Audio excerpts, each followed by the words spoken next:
The old sedan, its blue paint chipped and faded, was an island of poverty in a sea of gleaming Rolls-Royces and Ferraris.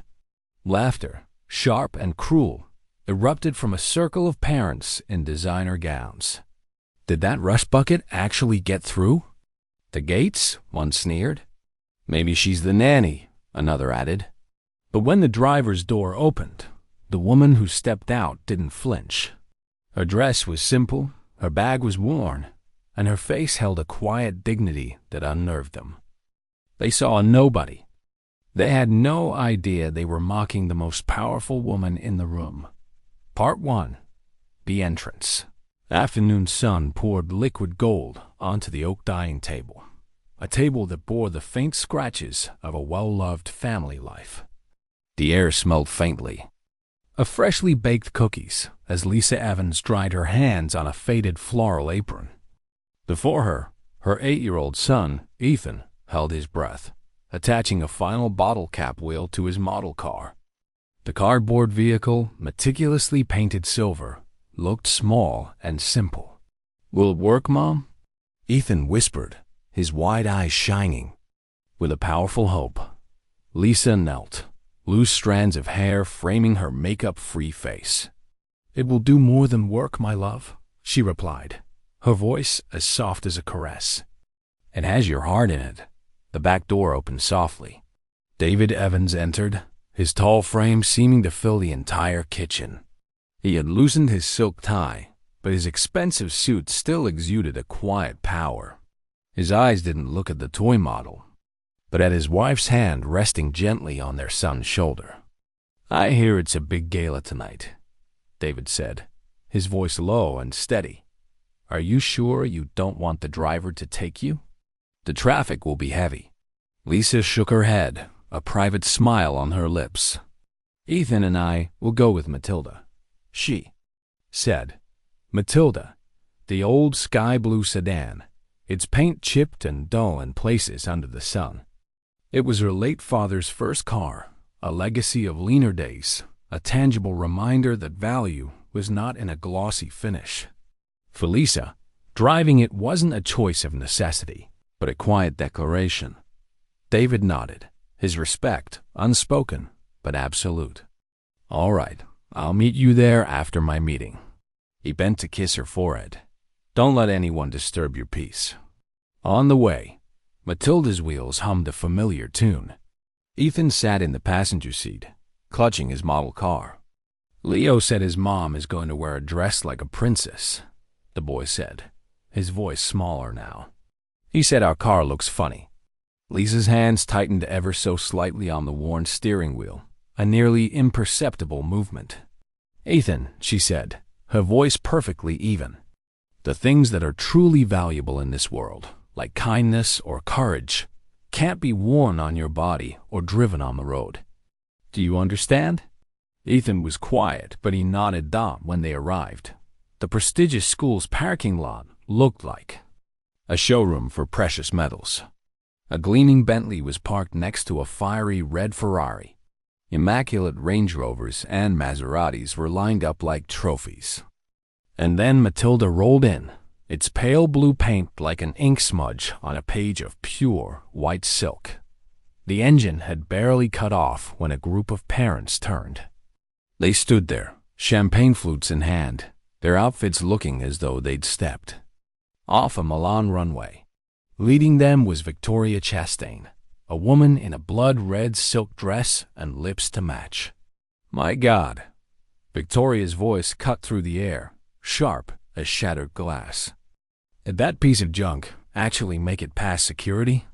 Another woman, clutching a crystal-studded handbag, giggled. "Look, perhaps she's here to apply for a nanny position." Their laughter echoed across the cobblestone courtyard, cold and cruel. Lisa didn't move. She sat still for a moment, taking a single deep breath. Then she opened her car door, a gentle movement that made no sound. Her scuffed flats touched the ground softly. She didn't look at them. Her eyes were fixed ahead on the grand marble entrance of the school. With her old canvas bag on her shoulder and Ethan's hand held tightly in hers, She began to walk, her small but straight figure advancing into a theater of vanity, where every eye was already waiting to judge her. Part 2. Among the wolves, the school's main hall was a symphony of extravagance. Light from colossal crystal chandeliers poured onto the polished marble floors, reflecting off silk gowns and designer ties. The air was thick with expensive perfume and loud conversations, where parents boasted of ski trips in Aspen and early admissions to Ivy League universities. Lisa and Ethan were a quiet, dissonant note in that symphony. All eyes turned to them. Whispers began to spread like ripples on water, each ripple carrying a drop of venom. Look at her shoes. They must be from a discount market. And that bag, I wouldn't even use that to carry my gym clothes. A volunteer, in a gold dress that shimmered like a living ingot, stepped forward, blocking their path. Her name tag read Event Coordinator. Her smile was as polished as her fingernails, but her eyes were cold. "Excuse me," her voice rang out, intentionally cutting through the nearby chatter. "This is the priority guest area. Perhaps you've made a mistake." Lisa looked directly into the young woman's eyes, her own voice clear and flat. "I am Lisa Evans, mother of student Ethan Evans." The coordinator shrugged, a theatrical gesture. "That name is not on this list." She pointed toward a narrow, dimly lit hallway. "Perhaps your place is in the auxiliary room over there, for walk-in guests." The auxiliary room smelled of old dust and neglect.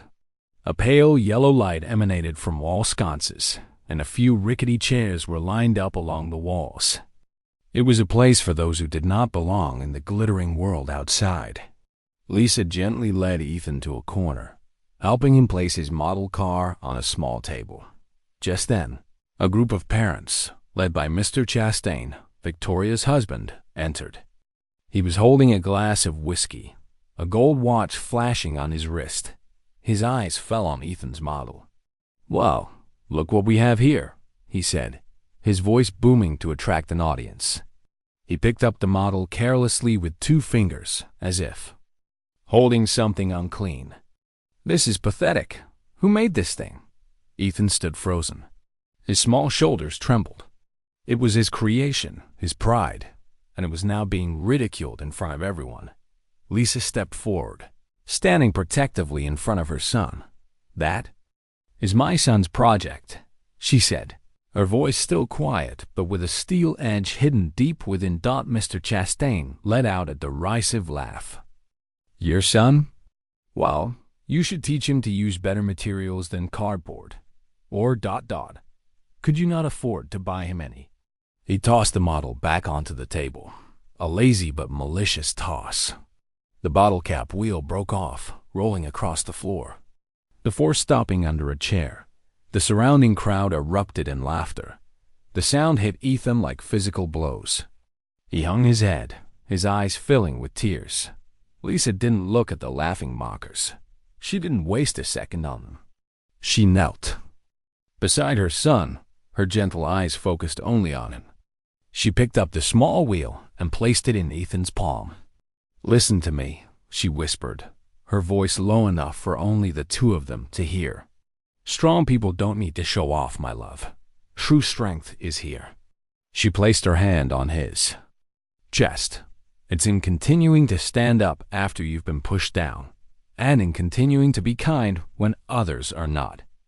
Meanwhile, dozens of miles away, in an office on the top floor of a skyscraper, David Evans was watching the school's live stream on his tablet. He had only meant to catch a glimpse of his son. But then the camera panned, and he saw it, his wife, kneeling on the dirty floor of an auxiliary room, comforting their crying son, while a crowd stood around them, laughing. A frown, cold as ice, formed on David's face. He didn't say a word. He simply closed the tablet. His knuckles turned white as he picked up his phone. He dialed a number. "Get the car ready," he commanded, his voice low and void of all emotion. "We are going to Ethan's school. Now." Back at the gala, the headmaster had just taken the main stage in the grand hall. He cleared his throat into the microphone, his smile beaming. "Ladies and gentlemen," he began his speech. "Our school is built on a foundation of excellence and community contribution." He paused, his eyes making a sweep of the magnificent room, then intentionally stopping at the entrance to the auxiliary room, where Lisa had just stood up, still, holding Ethan's hand. Double quotes, ... and of course, we are incredibly grateful to the families who have given so generously. He continued, emphasizing every word. Because, let's be frank, a community of excellence cannot be built by those who only know how to take, without ever getting anything back. The venomous, veiled statement hung in the air. And then, the entire hall exploded in a unified, cruel peal of laughter.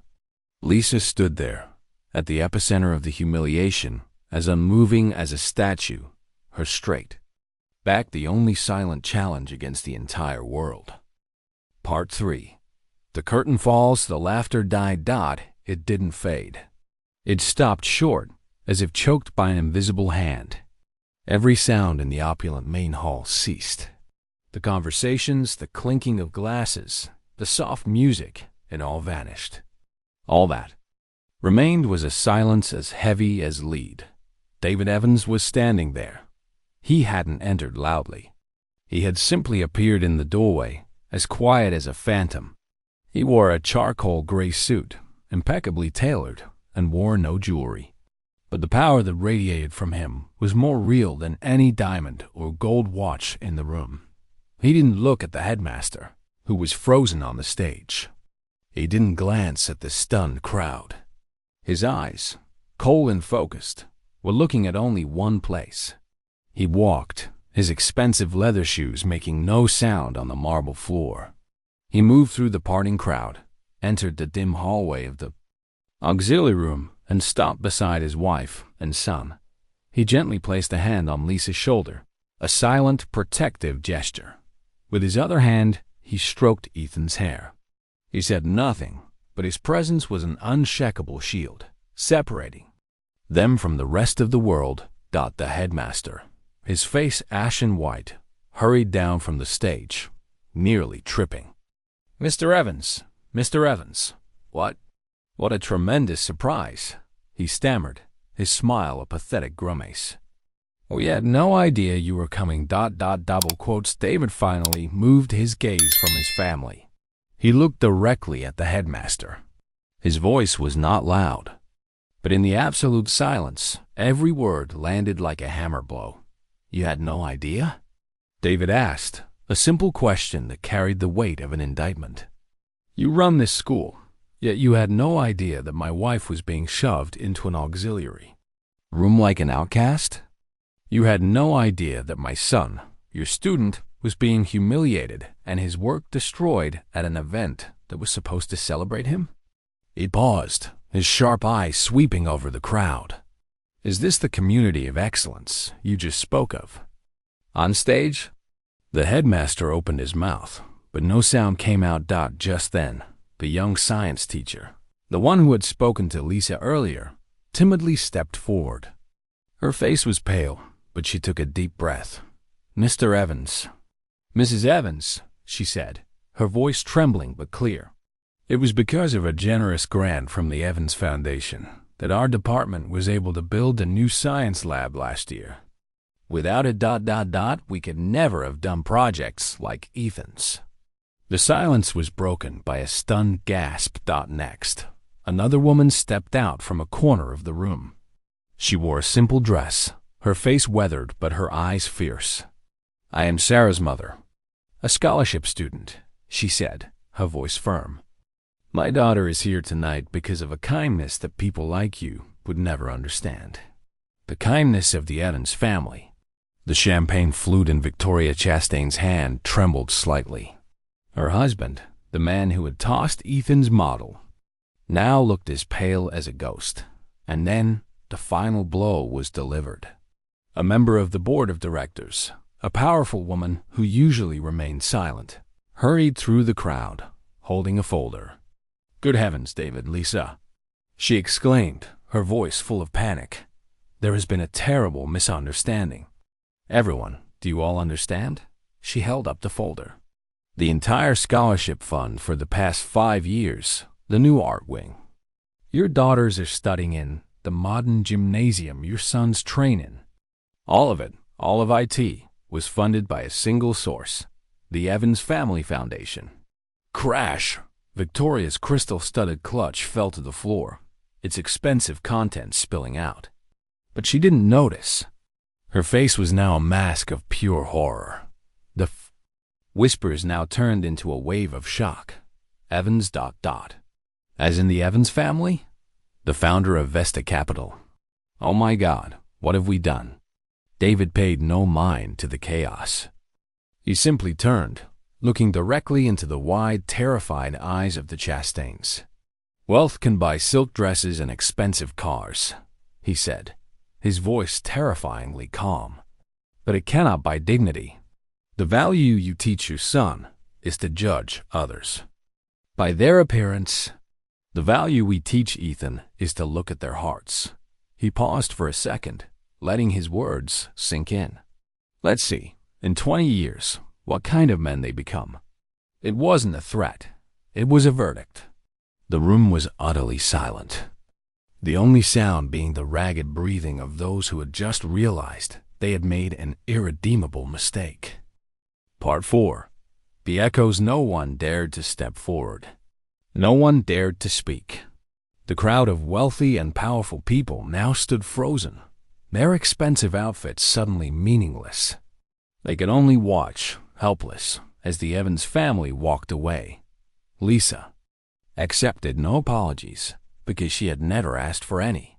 Her dignity did not need their acknowledgement to exist. She took Ethan's hand, and David walked beside her, his hand still resting lightly on her back, a steady presence. They walked out of the marble entrance and back into the crisp night air. The chauffeur, in his immaculate uniform, had already opened the rear door of the black Rolls-Royce Phantom, a car that gleamed under the streetlights like a black jewel. But Lisa only smiled at David, a smile that held an ocean of unspoken understanding. Then she turned away, leading Ethan toward Matilda. The door of the old beat-up sedan opened with a soft, familiar creak. "I'll take you home," she said softly. David nodded, his eyes filled with admiration for his wife. "I'll follow right behind you." And so, before the astonished eyes of the city's entire elite, an unbelievable scene unfolded. The old blue sedan, with its faded paint, slowly pulled out of the parking lot. Right behind it, the ultra-luxury Rolls-Royce silently followed, never rushing, like a loyal bodyguard escorting his queen. The two cars, one old and one new, one humble and one magnificent, left together, leaving behind a silent crowd and a very expensive lesson. Inside Matilda, the space was quiet. The familiar hum of the engine was a comforting sound. Ethan looked out the window, watching the luxury car following them. He no longer spoke of the taunts or the cruel laughter. He turned to his mother, his eyes clear and serious. "Mom," he said, his voice firm, "you were the strongest person there tonight." Lisa smiled, a truly radiant smile. She reached up and wiped away a single tear that had rolled down her cheek. A tear of happiness. Meanwhile, back at the gala, the silence had shattered into a chaotic mess of hushed, regretful whispers.